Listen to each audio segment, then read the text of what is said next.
Paul was trying to convince them of all of their different parts, all the different parts that are needed within the body. So, with that being said, I had my wife go find me this. Oh, you guys don't even know what this is. Oh, you know. This is Mr. Potato Head. I don't know if you ever had a Mr. Potato Head, but I've had one growing up. I've seen them and I've used them. You know, it was designed so they would teach me where the mouth goes, where the eyes go, where the ears go, where the hands go. If I don't put them in the right place, you know, if you don't put them in the right place, you know, guess what? Oh, I can't take that hand out for some reason. You can't put the hand where the eye is. It doesn't look right. You can't put it where the nose is. It doesn't look right. You can't put the ear where the mouth goes. It doesn't look right. I can't even put my eyes over here where the ears go. It still doesn't look right. The only way it looks right is when I put all the parts in their proper place. And when they do, then we got our Mr. Potato Head. Nose goes where the nose, mouth goes where the mouth, ears go where the ears, eyes go where the eyes. If you put them all in this proper place, we have a full-fledged Mr. Potato Head body. That's the only way it works. You can't put the nose over here where the hand goes. It doesn't work. It doesn't even look right. That was Paul's point. This was Paul's point in this message. He was trying to convince them on how to set up the church, how to set up the body, so that everybody would have their functioning parts, so they would know where they would go and what they should do. That was the point of the text. So it was like putting together the Mr. Potato Head. So Paul says, I've got this head, now I've got to show you how everything fits together. And in this text, that's what he began to do. Show them how everything fits together. So when you are a church, we are a church, guess what? We're the same way. We have one church. The church has many parts. Everybody has a place within the church, and you have to find your part or your place within the church. If you're a nose, you go where the nose is. Eyes go where the eyes. Ears go where the ears. And so we have to find our location, and Paul was telling them where you are in the church is very important. And he said it had nothing to do with just because you're an eye or an ear. Paul's point was that everybody has a spot. That's his point. That's the whole point of the text. Everybody has a spot. And in order to know your spot, then you got to know who you are. See, if you don't know who you are, if you don't know your nose, you're going to keep jumping over there with the ears. And you can't be in the ears if you're a nose. So you got to know who you are as far as your position, where you are in the body. And this is what Paul was trying to convince the people. Hey, we've got to tell you who you are. So, okay, so now let me help you with that. Now, first thing I got to tell you when I want you to understand is that number one is you are important. You are important. See, a lot of people have this inferiority complex where they're feeling of inadequacy or self-confidence. They lack self-confidence or self-esteem. And they have this inferiority complex. And Paul was trying to get them out of that inferiority complex because they were saying, well, I'm just an insignificant piece. So Paul had to then encourage them to understand that you are important. It doesn't matter what piece you are important. Well, then how would Paul have to get across to them that they are important to God regardless of the position or the place you are positioned within the church? See, Paul had to get that across to them. And the only way you can understand that is that you are created you are the highest creation. If you understand that you are the highest creation, as the psalmist said in chapter 8 of the Psalms, what did he say? The psalmist tells us that we were created just a little bit lower than the angels. And he says, just because you were created that way, you're then established with honor and glory. This is what the psalmist says. The psalmist tells you we're created just a little bit below the angels. We're established with honor and glory. And the psalmist said you have been given dominion over everything. Now, if that's the case, then you've got to understand how important you are. Because you are the highest creation that God has made. See, that's got to start making you feel important, because everything has been placed underneath your feet. And because God has done that, see, that tells you right there how important you must be. See, you are so important that God even created you uniquely. There's another piece. There's no other piece like you. Yeah. You are a unique piece of the puzzle. And guess what? It takes your piece in the puzzle to create the mosaic we all need to see. Yeah. See, until we can see the picture of the puzzle, it takes everybody placed in the puzzle, their unique piece created uniquely by God to create the picture of the church we want to see. See, this is why you are important. Because you are a piece of the puzzle. You are one of the notes that we need in the music, and you are created for the perfect timing to come in. They said the symphony and the music only sounds right when the perfect note comes in at the right time. So if it comes in at the wrong time with the wrong note, it doesn't sound right. And so what God has done, God has created you with the highest creation, created you so uniquely that you are a piece of the puzzle that we need to make the mosaic of the church. You are a note of the music that we need in order to produce the sounds we need to hear. And what we have to do is we need to find yourself, where you are, what you're creating, how you're puzzled, and what you look like, so that you can then be placed and create the mosaic we need. This is how important you are. See, this is what I'm telling you, because you've been created as the highest creation of God, created uniquely by God, and then you've been created for God. See, this is why you're so important. You guys remember the story of Zacchaeus? Zacchaeus was the one who climbed the sycamore tree. You guys remember Zacchaeus climbed up that tree in order to be able to get just a glimpse of God. And when God comes through, Zacchaeus was up on that limb, and here God comes strolling through, Jesus Christ. And he looks up, and guess who he sees? Zacchaeus. He says, Zacchaeus, come on down from that tree. I got need for you. See, this is how important you are. I imagine when God called Zacchaeus to tell him come down from that tree, Zacchaeus had to say, who, me? And he had to probably say, Zacchaeus, are you the only Zacchaeus? How many Zacchaeus you know? See, I imagine when he looked up and Zacchaeus was like, Zacchaeus said, well, he sees me. See, Zacchaeus then said, he knows me. And then Zacchaeus said, he wants me. Because he did say, I see you, Zacchaeus. Zacchaeus, I know your name, Zacchaeus. And Zacchaeus, I need you to come down. I've got need of you. This is how important Zacchaeus was. Now, Zacchaeus is no less important than you. God sees you. God sees exactly where you are. And God knows your name. God knows every hair upon your head. And guess what? God wants you for the service of God. See, what I'm telling you is that how important you are. See, you got to understand your importance. And when you understand your importance, then you can say, God sees me. Yes, he does. Yeah, God wants me, and he knows me by name. And then you're ready to jump down just like Zacchaeus and jump into the service of God and be part of what God wants to do. Oh, yeah, I just scored a touchdown. I'm ready like a receiver. Yeah. This is how important you are, though. See, so I want you to understand just how important God has crafted you and how important you're needed for the service of the church. Now, that's the second point. You're needed. Not only are you important, verses 12 and 14, but now he says you're needed. Because Paul then jumps in the text in verse 14, and he begins to talk about this foot, these ears, these eyes. And he begins to tell them how they're all part of the body. He begins to tell them they're all important and they're needed and part of the body. That's what Paul begins to tell them, how they're needed. And see, because you're important, that's what makes you needed. Because you have a piece of the puzzle to create the mosaic the church needs to see, this is why you're needed. Because you're the note that needs to come in at the proper time, this is why you're needed.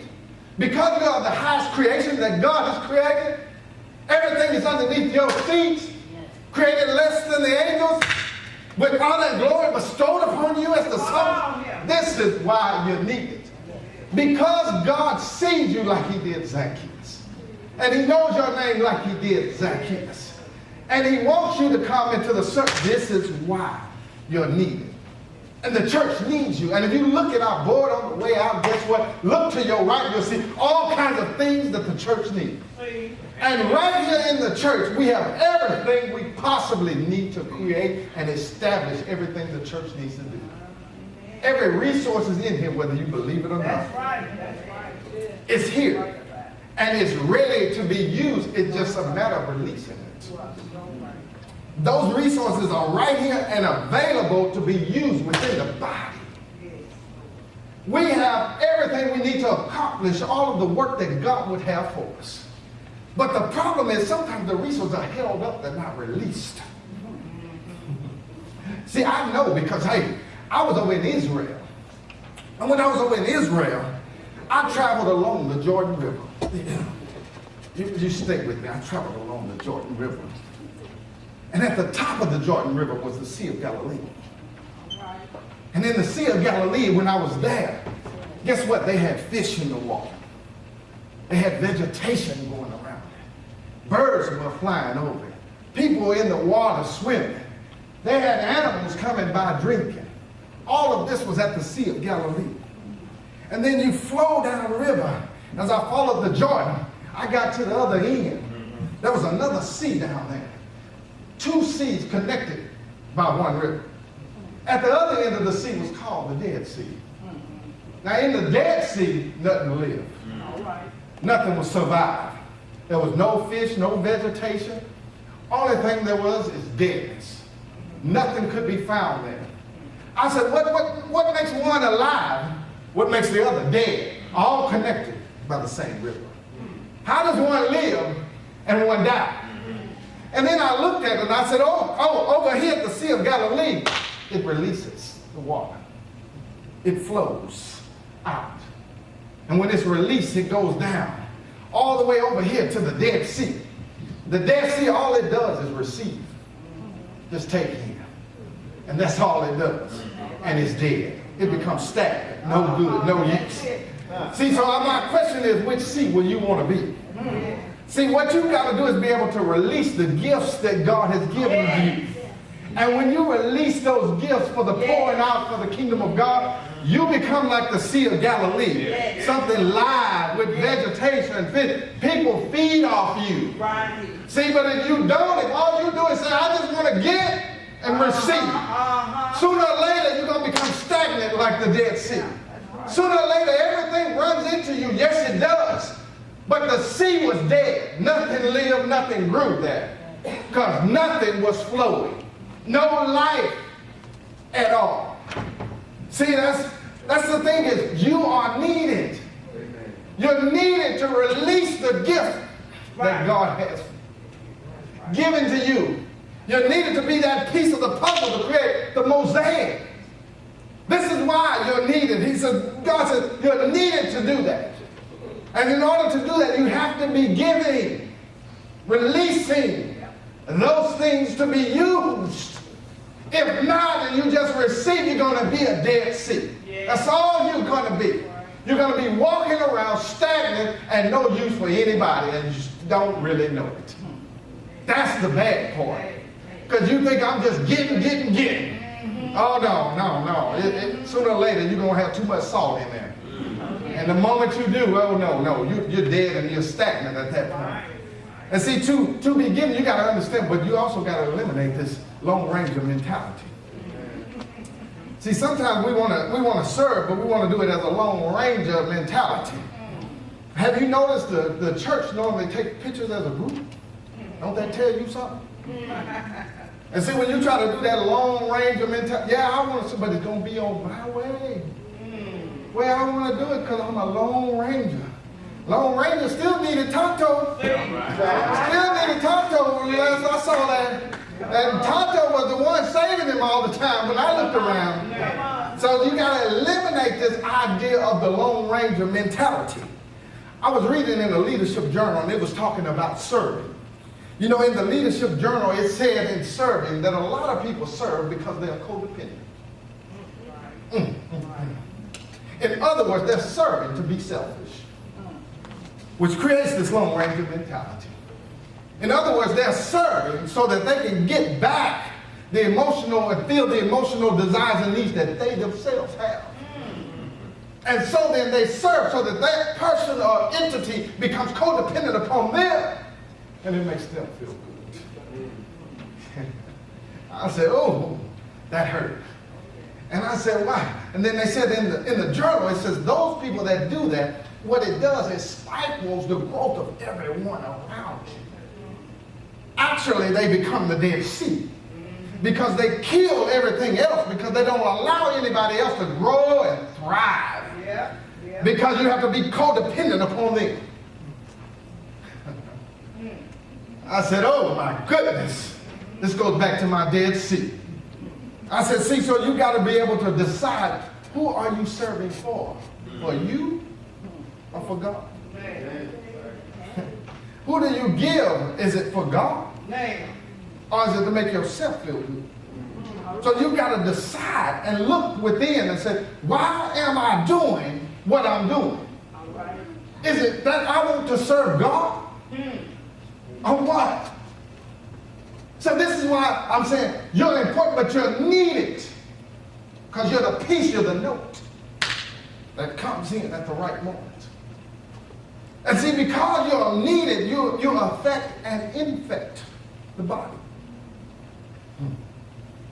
You affect it, but you also infect it. That's right. Because when you hurt, guess what? If you're connected to the body hurts. Yes. Yes. See, when you're going through pain, I can feel it. Yes. If I know I can feel it. I can feel it. If I know, I can feel it. Because you're part of the body. This is how important, and that the fact that you're needed. This is how you affect and infect the body as well. And because of that, see, when you're part of the body and connected to the body and you're affected and infected by the body and vice versa, see, the body then can then comfort you in your times of trouble. See, so then you can find comfort from the body when you go through your time of trouble. And the body can also then at that point celebrate with you in your times of victory. So when you have victory, guess what? The body, they can come along and they can celebrate with you. And then when you're in times of trouble, you can get courage. The body can come along and encourage you. So what you then become is a complement to the body when you find your piece of the puzzle.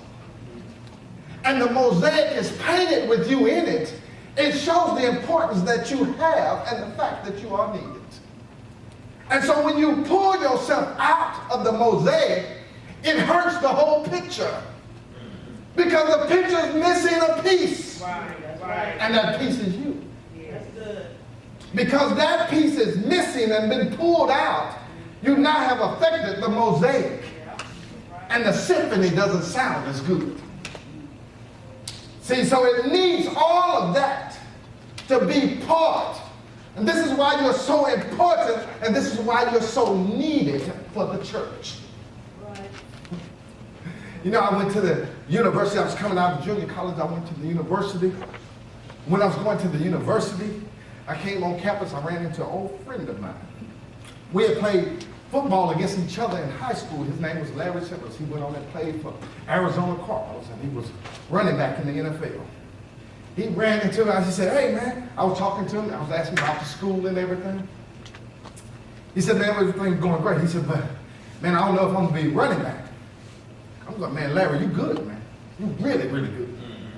And he says, no, man, well, he was telling me it's a guy that was coming up out of high school, supposed to be really, really good.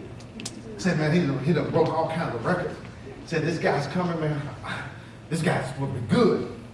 So he's going to challenge me for the position. I was like, yeah.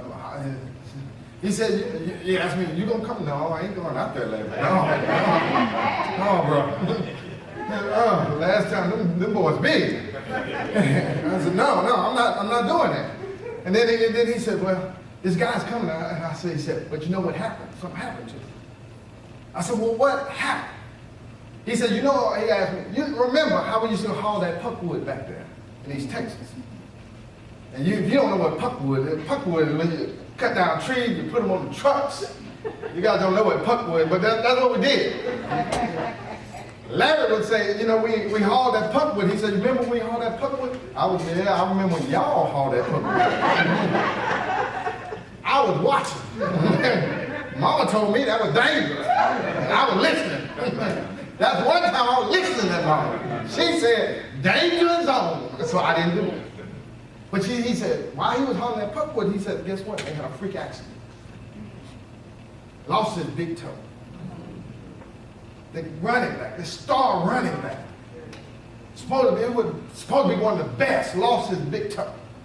And after he lost his big toe, he lost his ability to be able to move as quick as he used to.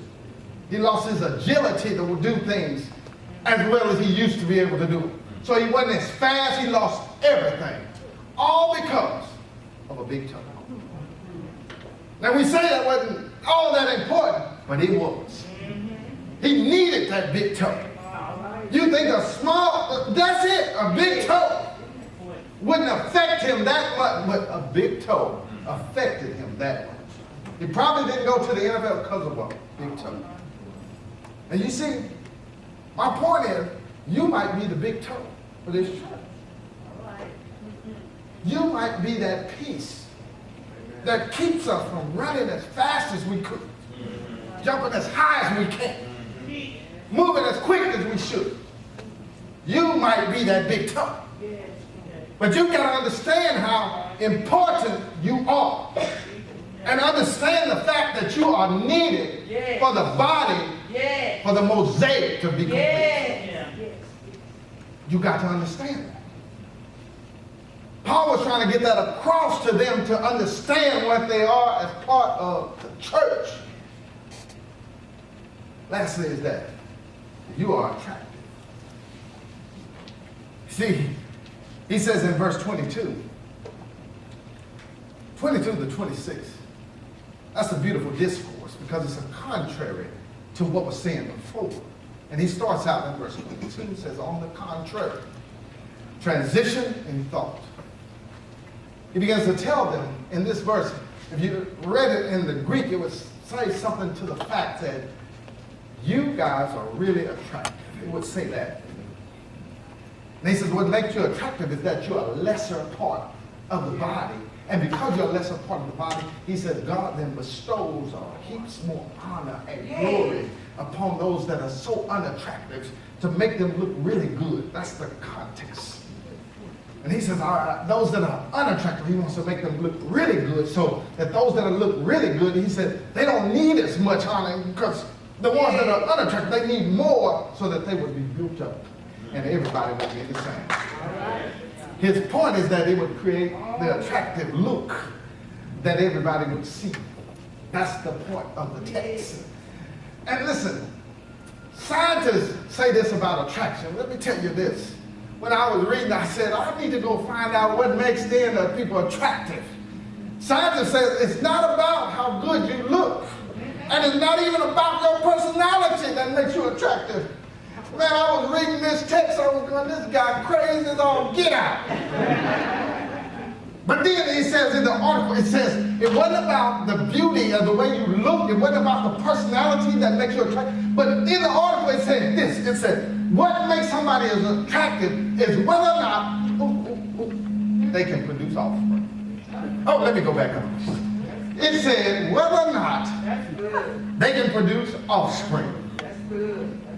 Y'all ain't with me yet, but you're going to get there. You're going to get there. Hold on.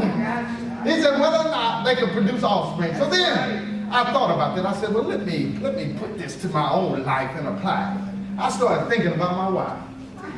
I started thinking, now why was I attracted to her? That was going through my mind. And then I said, did it ever cross my my mind that she would be able to produce babies. I was like, that did cross my mind. It did cross my mind.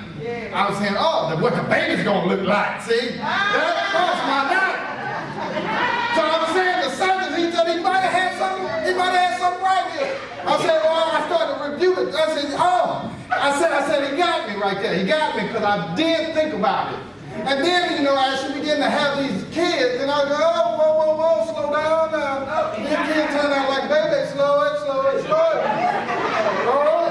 Hold up. She was wanting to go for 5 and 6. I said, no.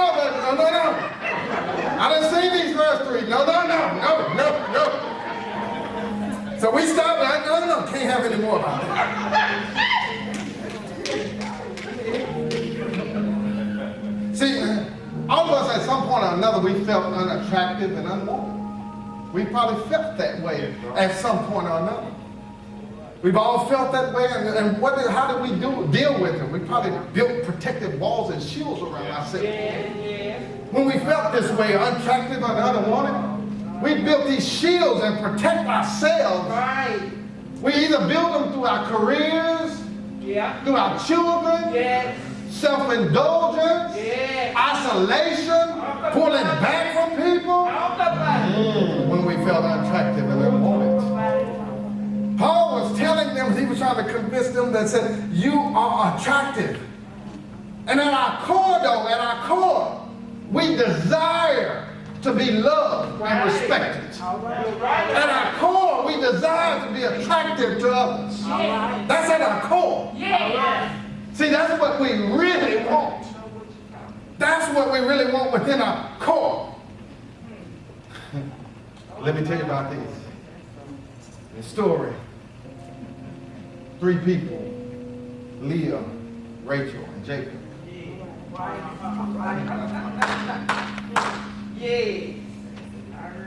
Oh, you guys might know the story. Oh, Leah was the unattractive one. She was the one that was unsightly. The one that was unloved by Jacob. Oh, the story gets better. She was the one that the daddy slipped in the tents. So you got to take her first. And she was the one when Jacob woke up the next morning, looked over and saw Leah. Said, run out the tent.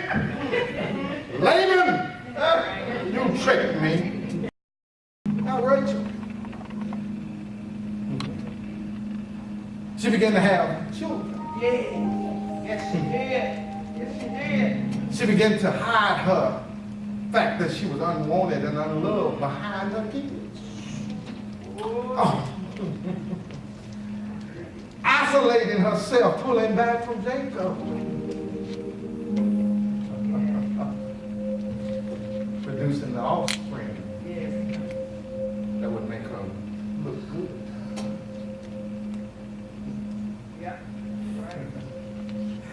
She produced the first one. His name was Reuben. Guess what she named him? The Lord sees. Oh, Zacchaeus.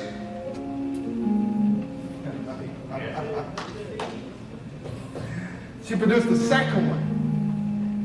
Simeon. Guess what his name was? The Lord hears, or he knows. He knows what I'm going through. Zacchaeus, he sees you. He knows you by now. He produced the third one. Levi. Know what his name was? Connected to God. God wants me. Zacchaeus. Said he sees me. He knows me. He wants me. Leah comes to the conclusion, I'm having babies. The Lord sees me. The Lord knows me. The Lord wants me.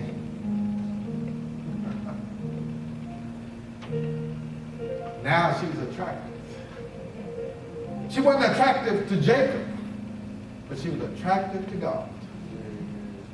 That's who she was attracted to. See, God saw her attractive. See, the point of the text was that Paul was trying to convince them that those that were unsightly, unwanted, unloved, those parts of the body that you consider that way, God pours more honor and glory and bestows upon them and makes them presentable. Yeah. Leah was that way. Yeah. God poured out upon her. These children made her presentable. Oh, you're not there. You're not there. Now she's attractive. That's the whole point. So you might think, well, my little old stuff. See, God pours out upon those like that. He's going to make you attractive and look good. Jesus. See, but you got to do like Leah. Instead of looking for love, you need to look to the one who loves you. That's it. So instead of looking for the love, look to the love. And when you do, guess what? That's what will change your life. That will change your life. See, the story doesn't end there. Let me give you one more. She had another baby. Yeah. Come on now. His name was Judah. Judah. Guess what his name meant? Praise. Hallelujah. His name meant praise. See, Leah reached the point where I wasn't looking for love from Jacob anymore. The love of a man didn't matter. Yes. I needed the love of God. Yes. That's right. She found that when Judah came. Hallelujah. And it was through Judah that the lineage of Jesus Christ is born. Hallelujah. Don't you see how God can make you attractive? He can make you look good. See, but you got to find yourself. Find out, who are you? You are important. You are needed. And you are attractive. You believe it? Say amen.